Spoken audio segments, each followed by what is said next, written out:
For Eric J on Sports, I'm Eric J, and this is what I think. I just finished watching TNA's Slammiversary pay-per-view, and the pay-per-view was held in Montreal, Canada. In the semi-main event, Mustafa Ali, the reigning X Division champion, defended his title against Speedball Mike Bailey. And the match itself was a competitive contest because Mustafa Ali and Mike Bailey are two very talented performers. But as the match broke down, the match itself was already, in my opinion, slightly overbooked because there was a ref bump and then there was a whole bunch of interference. Mustafa Ali brought out about 4 or 5 guys to try to interfere and try to defend his title against Mike Bailey, keeping in mind that Ali is the heel and Bailey is the babyface in the match. So there was a lot of confusion and chaos after a ref bump, but at one point during the match, Mustafa Ali put Mike Bailey in a sharpshooter and then waved to the backstage area. And then out hobbles Earl Hebner. Earl Hebner could barely move.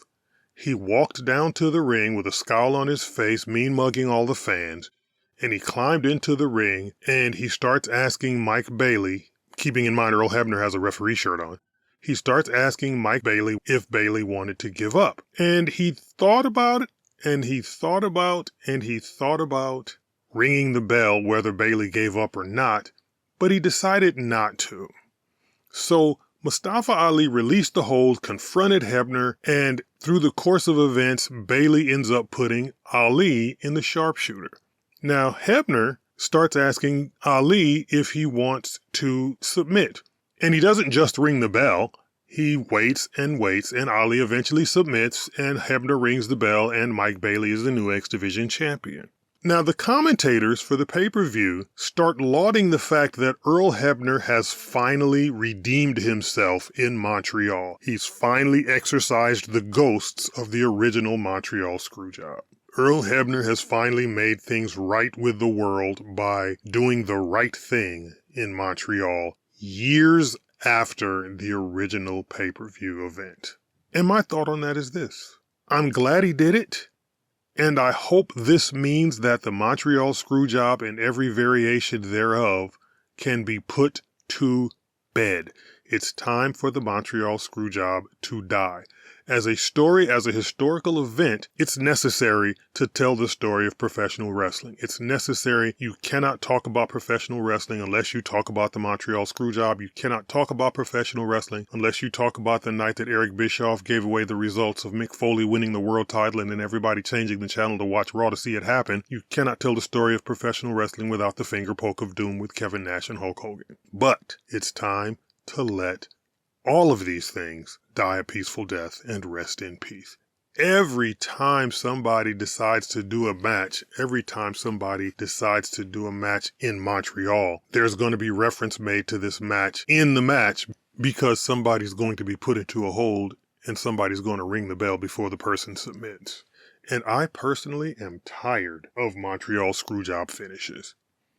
I personally am tired of seeing this storyline replayed over and over and over again. Because it happened. So what? It did happen. Vince McMahon made a decision and he did what he thought was best for his company. Do I agree with it? Not important. But he made a decision based on what he thought was best for his company because he didn't want Bret Hart leaving his company and taking the WWF title with him to WCW. He'd already seen Lex Luger appear at a pay-per-view without a contract and then the next day show up on WCW.